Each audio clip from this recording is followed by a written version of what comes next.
força. Mas eu bem sei, eu sei que a minha vida está nas mãos do meu Jesus, que vivo está. Declare mais uma vez. Porque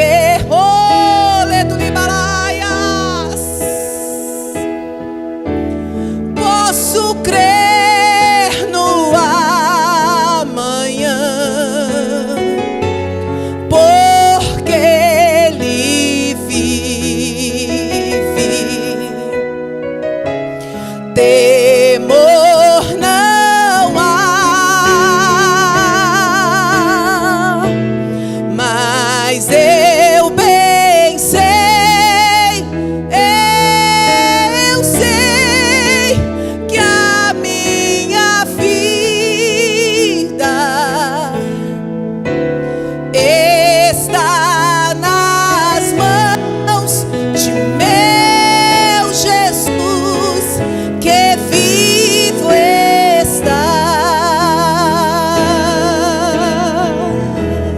Oh, aleluias!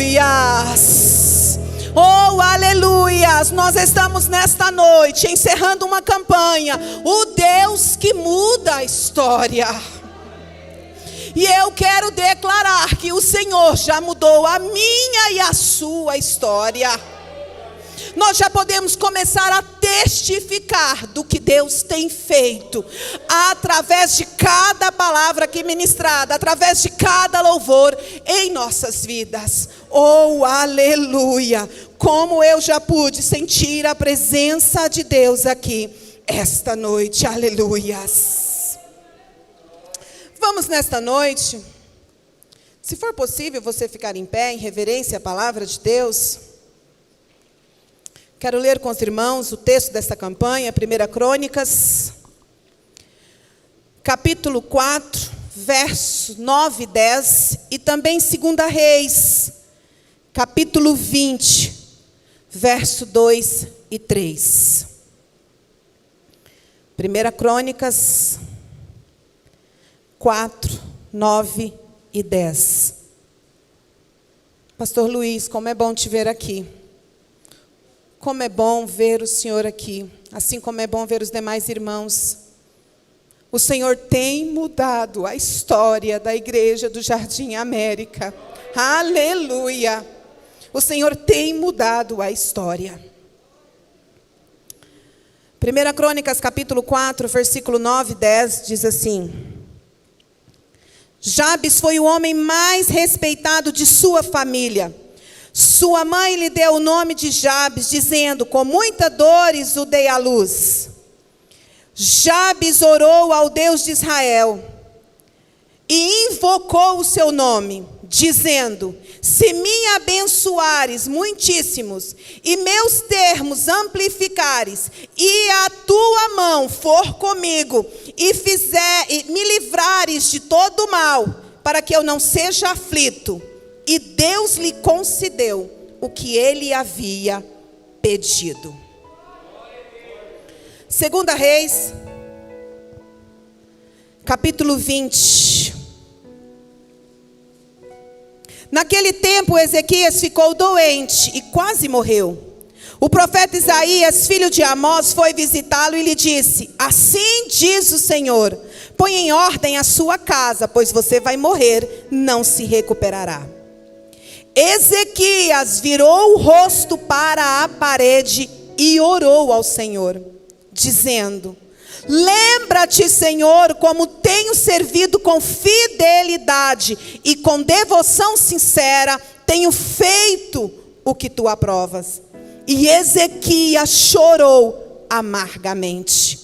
Antes de Isaías deixar o pátio intermediário, a palavra de Deus veio a ele: volte e diga a Ezequias, assim diz o Senhor, ouvi a sua oração, vi as suas lágrimas e o curarei.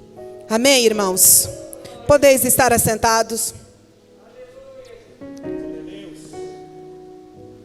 Aqui nós temos o relato bíblico de 2 homens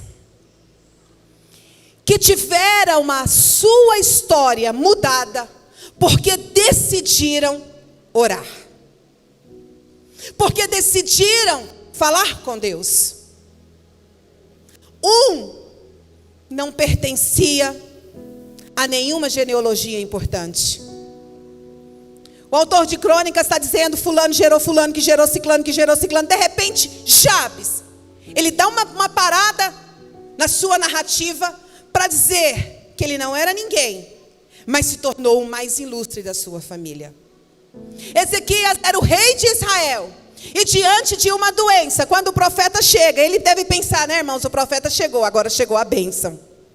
Mas a resposta era a seguinte: você vai morrer, não tem cura para você. Irmãos, o que o Senhor quer falar conosco nesta noite, a respeito de como Ele muda a nossa história, a respeito de como Ele muda a nossa vida. Jabes não tinha reino, Jabes não era nobre, Jabes não era profeta, não era príncipe, não fazia parte da alta sociedade. Ele era o menor da sua família. Mas ele ousou conversar com o Deus que muda a história.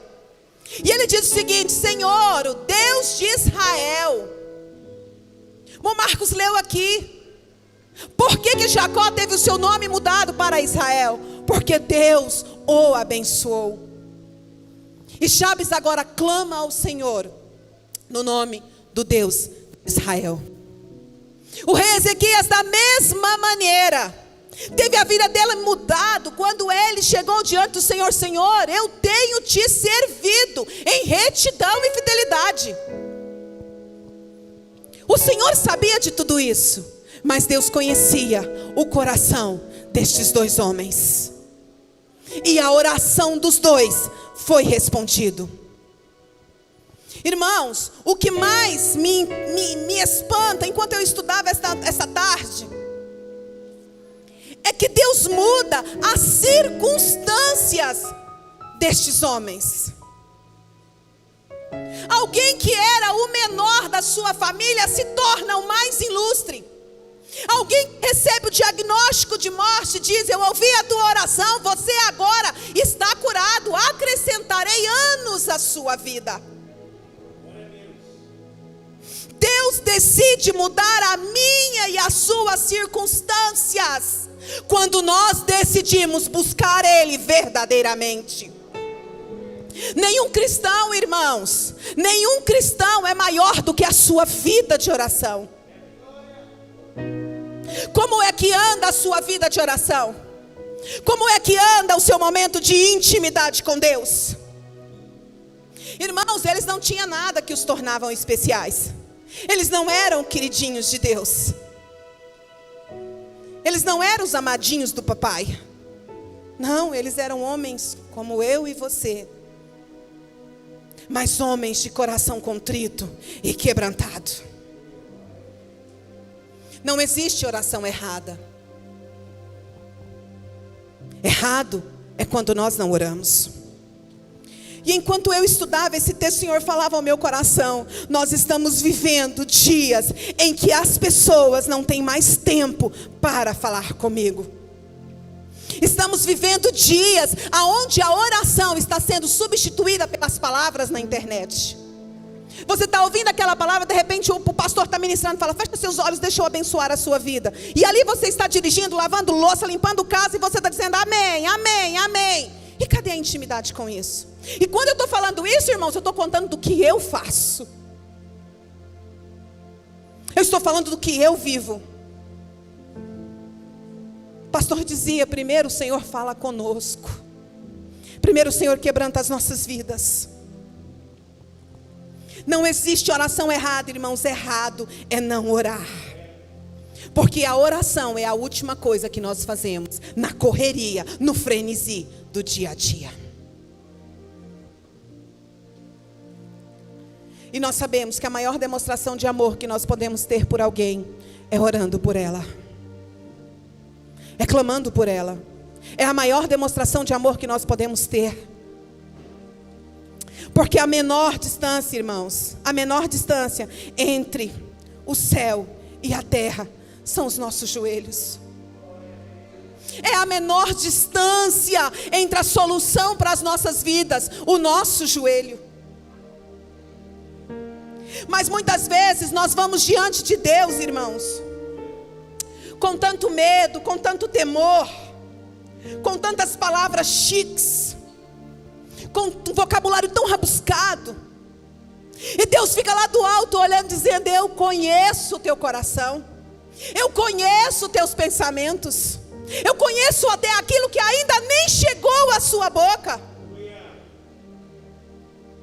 Quando você ora, irmãos, você colhe os frutos do trabalho de Deus. Quando nós trabalhamos, irmãos, quando a gente se esforça, quando a gente luta, quando a gente batalha, a gente colhe os frutos do nosso trabalho. Mas quando a gente ora, a gente colhe os frutos do trabalho de Deus em nosso favor. Oh, aleluias! E eu quero te fazer uma pergunta essa noite: a que distância você está de quem pode te dar tudo? A que distância você está daquele que pode te responder nesta noite? Então, qual é a maneira correta de nós falarmos com Deus, irmãos? Qual é a maneira correta de nós nos chegarmos diante do trono da graça? É com a nossa alma rasgada. Deus não se ofende pelo nosso medo. Deus não se ofende pelas nossas frustrações. Deus não se ofende pelo nosso desespero. Deus sabe o que nós vamos falar. Então, irmãos, orar é rasgar-se diante dele, é abrir a nossa alma, é desabafar aquele que pode tudo fazer. Quantos de nós, algumas vezes no nosso dia a dia, dizemos o seguinte: tudo que eu queria era alguém que me ouvisse. Tudo que eu queria era que alguém pudesse me ouvir. E aí o Senhor Jesus responde para mim e para você: olha eu aqui. Olha eu aqui. O que te impede de conversar comigo? O que te impede de falar para mim? Irmãos, nós somos ensinados por Jesus lá em Mateus 6,6, dizendo: entra para o teu quarto, fecha a tua porta e ora em secreto. E eu fiquei com isso na minha cabeça hoje, pensando: por que que o Senhor disse isso? Por que que Jesus nos ensinou desta maneira? Irmãos, porque no secreto eu posso contar para Jesus tudo aquilo que vai dentro de mim. Todos os meus erros, todas as minhas falhas, todos os meus pecados, o meu desespero, a minha mágoa, a minha angústia, a minha falta de perdão. É no secreto, irmãos. Porque lá eu não vou escandalizar ninguém, porque lá eu não vou assustar ninguém. E o teu Pai, que te vê em secreto, te atenderá. Oh, aleluias! Mas a gente deixa para orar aqui na igreja, né, irmãos? Levantamos as nossas mãos e rendemos graças ao Senhor. E continuamos com tudo isso machucado e doendo dentro de nós. Hoje nós somos convidados a irmos direto ao Pai, a nos entregarmos completamente a Ele. Ezequias mal pensou quando ouviu a notícia. Virou para o lado e já começou a falar com o Senhor.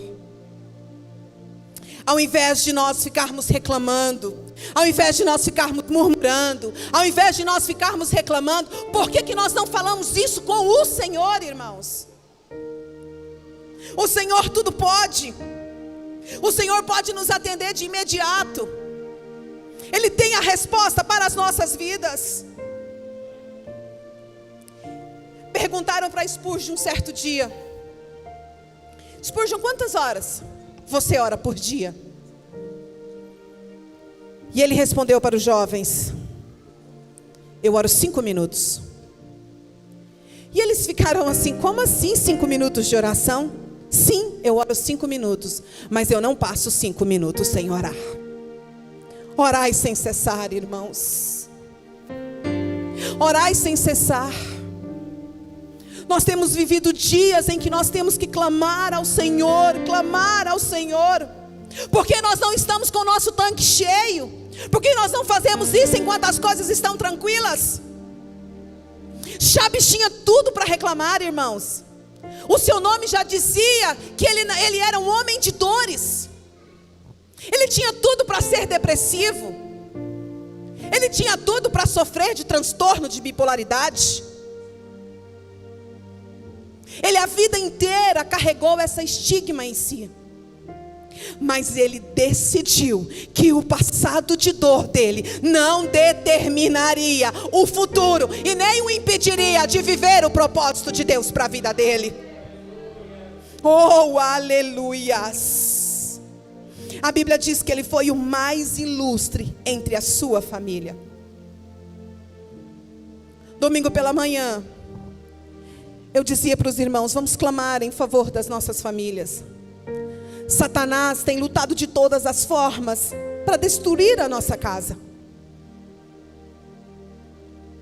E aqui eu lendo, ele era ilustre no meio da sua família. Como nós precisamos, irmãos, de ser o esteio da nossa casa. Como nós estamos precisando de homens e mulheres que se coloquem para interceder em favor dos seus. Como, irmãos? Como? Se os irmãos soubessem, tivessem noção do que está acontecendo lá fora, as investidas de Satanás contra a nossa casa, a gente estaria como Spurgeon, orando incansavelmente, sem parar. Porque Satanás não tem medido esforços em destruir os planos de Deus para cada uma das nossas famílias. Irmãos, Jabes orou. E dentro da sua oração ele fez 4 pedidos a Deus. 4 pedidos ousados. Que se nós tivermos a coragem que ele teve nesta noite, nós vamos fazer essa mesma oração. E o primeiro pedido que Jabes faz é: que Deus me abençoe muitíssimo. Nós costumamos orar assim, eu vou dizer porque eu orei muito: Senhor, me dá uma casa, Senhor, me dá um carro, Senhor, me ajude a pagar as dívidas, Senhor, prospera a minha família. Não é mais ou menos assim que a gente ora? Senhor, que fulano consiga passar num concurso, que fulano entre numa universidade. É assim que a gente ora. Jabes não orou especificamente. Jabes disse: eu quero que o Senhor me abençoe muitíssimo. Dentro dessa expressão, irmãos, Jabes declarou: Senhor, tudo que o Senhor tiver de bênção para mim, eu quero. Tudo que for de bênção que o Senhor tem preparado para mim, eu estou pronto para receber. Não é somente o que eu quero, mas é o que o Senhor tem para me dar. E nós sabemos, irmãos, que o que o Senhor tem para nos dar é muito melhor do que aquilo que nós pedimos e pensamos. Quando ele fala o seguinte, que o Senhor me abençoe muitíssimo, bênção, irmão, significa liberado para prosperar. Sabe quando o seu filho te pede bênção e você fala: Deus te abençoe, você está falando: filho, você está liberado para prosperar. Você está liberado para conquistar o mundo. Você está liberado para ser o melhor. Aonde você colocar os seus pés, aonde você plantar os pés, o Senhor vai te abençoar e você vai prosperar. Mas quantos dos nossos filhos não faz mais isso? Quantos de nós não declaramos mais para os nossos filhos: vocês estão liberados para prosperar? Jabes deixa na mão de Deus toda a sorte de bênção que ele precisava para ser bem sucedido na sua vida. E a proporção de Deus, irmãos, é muito maior do que a minha e a sua. A proporção que Deus tem para nós, irmãos, ela é ousada. ela é sem medida. A gente é que limita o agir de Deus. A gente fala que precisa do Senhor, mas automaticamente nós pegamos as causas nas nossas mãos e queremos resolver. E Deus fica de lá, de braço cruzado, esperando você confiar plenamente nele. E a gente canta: eu confiarei. Mesmo quando as portas fecharem, eu confiarei. Ah, se nós vivêssemos conforme nós cantamos. Ah, se as nossas ações fossem de acordo com aquilo que nós declaramos com a nossa boca enquanto cantamos. E o Senhor decidiu abençoar muitíssimo Jabes. A segunda coisa que ele pede é que: Senhor, eu quero que o Senhor alargue as minhas fronteiras. Eu procurei algumas versões bíblicas para essa frase: alargue a fronteira. Em algumas Bíblias diz: amplifica meus termos, me dê muitas terras, escancare o meu território. Irmãos, você tem coragem de fazer essa oração? Senhor, alargue as minhas fronteiras. Quando Jabes fala para o Senhor alargar as fronteiras deles, nós pensamos logo em terras, não é, irmãos? Pastor Breno quer uma igreja maior? Mais membros? Todos nós queremos uma igreja maior, mais pessoas, mais problemas, mais dificuldades. Senhor, prospera a minha empresa. Mais funcionários, mais impostos, mais problemas jurídicos. Senhor, alargue as minhas fronteiras. Irmãos, quando o Senhor alarga as nossas fronteiras, com ela vem a responsabilidade. Com ela vem o aumento do trabalho. Jabes queria a bênção, irmãos. Por isso ele foi mais ilustre do que os seus irmãos. Ele queria que o Senhor alargasse as fronteiras dele. E nesta noite, quando eu e você pedimos: Senhor, alargue as minhas fronteiras, mas automaticamente nós precisamos pedir: Senhor, me ajude a gerenciar aquilo que o Senhor vai colocar nas minhas mãos. Ajude-me. Irmãos, Jabes queria a bênção de todas as formas. Ezequias queria a cura. E eles ousaram pedir ao Senhor. Ezequias nem olhou para um capítulo atrás, aonde o Senhor o havia salvado de Senecaribe. Jabes não olhou para o que dizia o seu nome. Eles não ficaram olhando para a sua dor, não ficaram olhando para o seu passado. E aí eu me lembro de Paulo lá em Filipenses 3,13. Quando ele diz: olha, já que eu não consigo resolver, então eu prossigo para o alvo. Eu continuo caminhando para frente. Eu continuo olhando para o alvo, que é Cristo Jesus. Aleluia. Nesta noite o Senhor está dizendo para alguns aqui: as suas fronteiras não foram alargadas ainda, porque você não consegue sair do seu passado, porque você não consegue deixar o dia de ontem lá no ontem. Você quer continuar caminhando, mas quer levar o seu passado junto com você. É impossível alargar as fronteiras se nós continuamos a levar todos os problemas de ontem para o dia de hoje. Prossigo para o alvo, que é Cristo Jesus. Aleluias. Prossigo para o alvo. Aleluias. Isaías 54, versículo 2 diz o seguinte: alargue o lugar da sua tenda, estique as cordas e firme suas estacas, e não as impeça. Alargue a sua tenda. Aqui é a promessa do Senhor para o povo de Israel: alargue, estique as cordas, firme as suas estacas. Por quê, irmãos? Do que me adianta alargar a tenda se eu não tenho base? no primeiro vendaval, essa tenda vai embora. Quem aqui já acampou? A gente até arma a barraca, mas prender lá no chão é difícil. E se você não prender ela no chão, na primeira ventania, ela vai longe com tudo que tem dentro. E qual é, irmãos, essa estaca firmada que permanece a nossa tenda firme? A nossa oração. A nossa oração, irmãos. No terceiro pedido ele diz: Senhor, que a tua mão vá comigo. Jabes não quer só a bênção. Jabes não quer só a prosperidade. Jabes quer o Deus da bênção.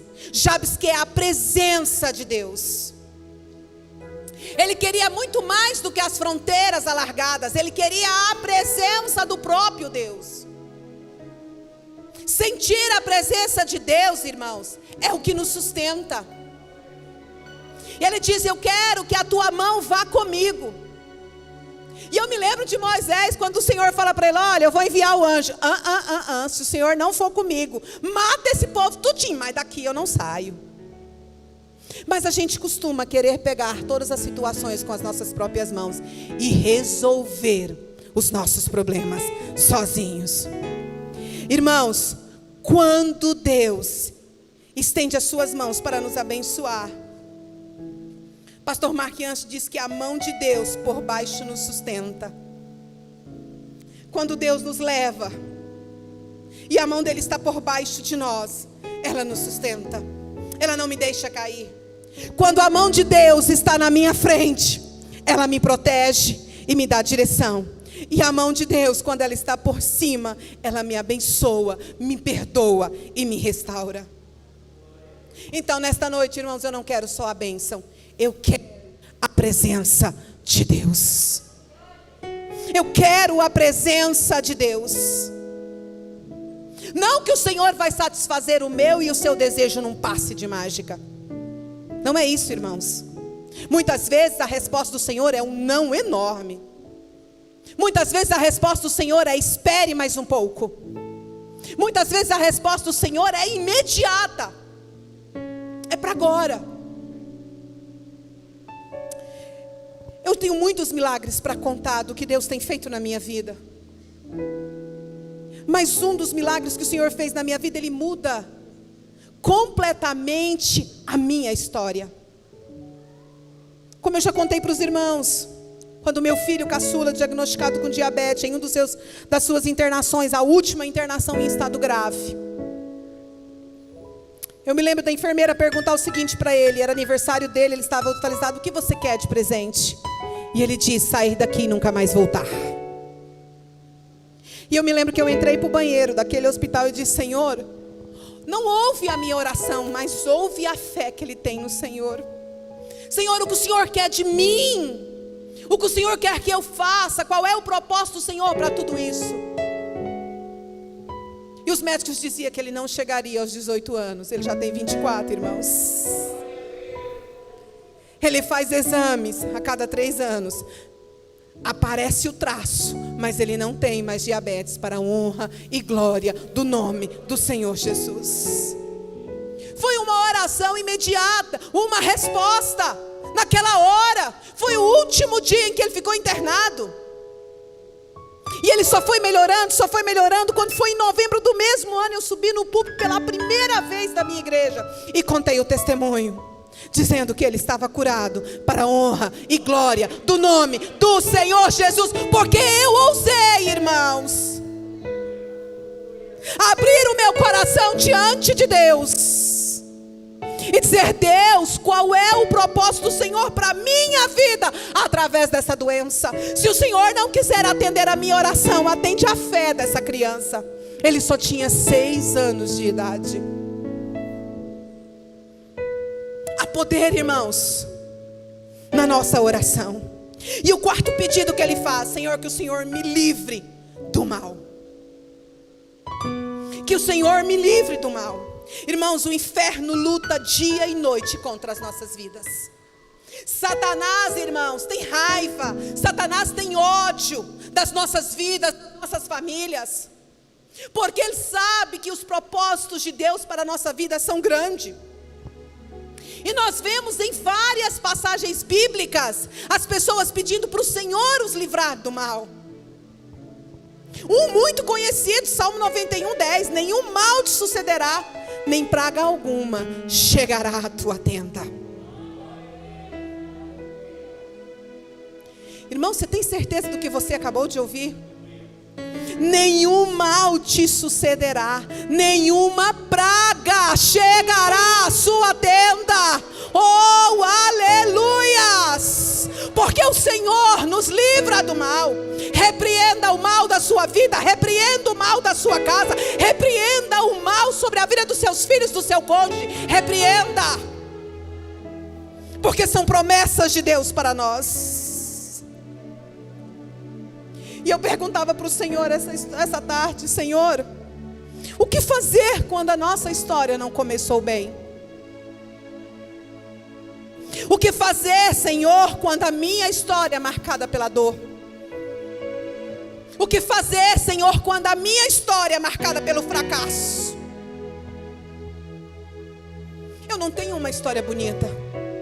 A minha história de vida não é uma história bonita, mas é uma história mudada e transformada pelo Senhor Jesus.